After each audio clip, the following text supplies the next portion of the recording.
So the way that Century 21 is thinking about shifting from audience targeting to contextual targeting is we're zooming out a bit.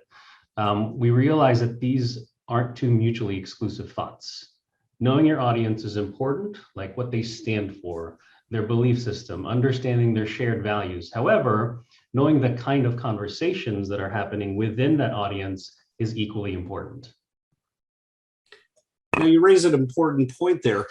With this shift to contextual advertising, what have been some of the most significant learnings that you've had? And has there been anything that's most surprising?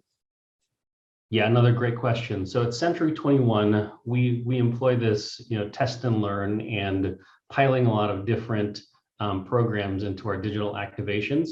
One insight is that we're seeing two important channels that we're looking at really closely. One is paid search, like your display banners, and then owned websites. In other words, drivers and destinations. In the real estate space specifically, we're starting to see a shift in how people are searching for homes online using different languages.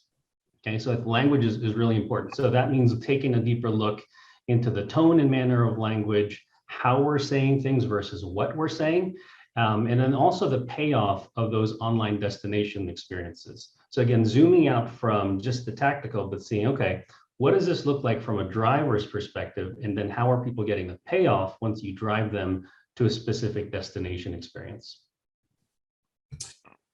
And so is contextual allowing Century 21 to make more personalized connections with consumers, and how so?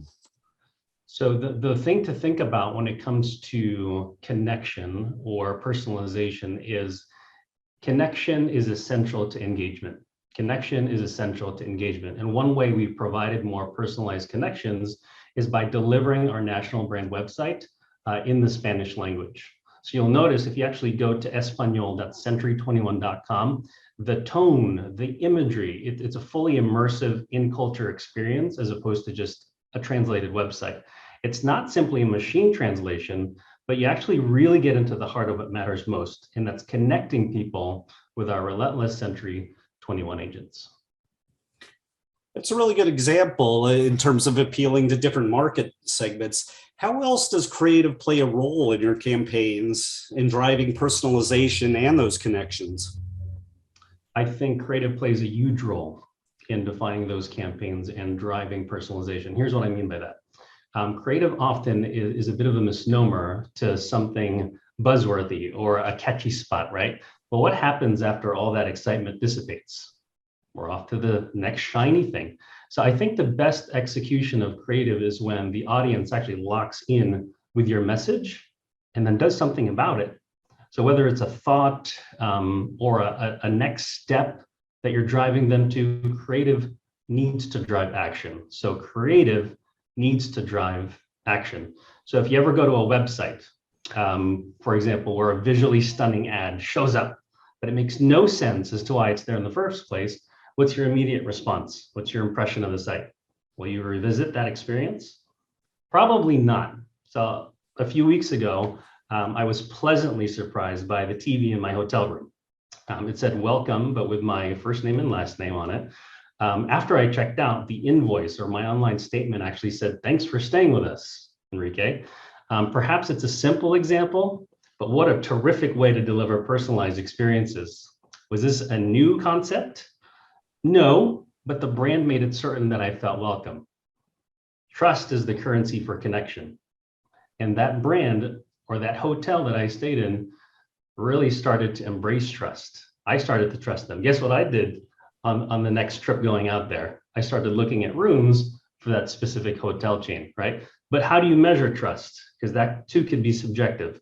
If you're just getting started, one of the approaches that we've done is really start with defining how you win task-based actions. For example, take a display banner. What are your goals for that display banner? Look at your click-through rates, measure them against bounce rates and how much time people spend on those pages. And that's how you measure trust. Finally, Enrique, where do you think the future of digital advertising is going? Not just for the real estate business, but more broadly speaking. That's a great question. I think the future of digital advertising is really going to be dependent on our ability to rapidly deploy contextually relevant messages. So it's contextually relevant messaging. One way to do that practically is by testing and learning. So I mentioned that earlier, right, with the ads, destinations, and drivers. For example, say you've really latched on to a display banner that you've made. You absolutely love it. Blood, sweat, and tears that you poured into it. What do? Build 3 iterations of that and release it to the wild. See what drives the most engagement. So it's whether it's watching a video in its entirety or introducing a new product or navigating to another part of a web page, our jobs become much more meaningful because we're engaging with people in taking a next step in their digital journey.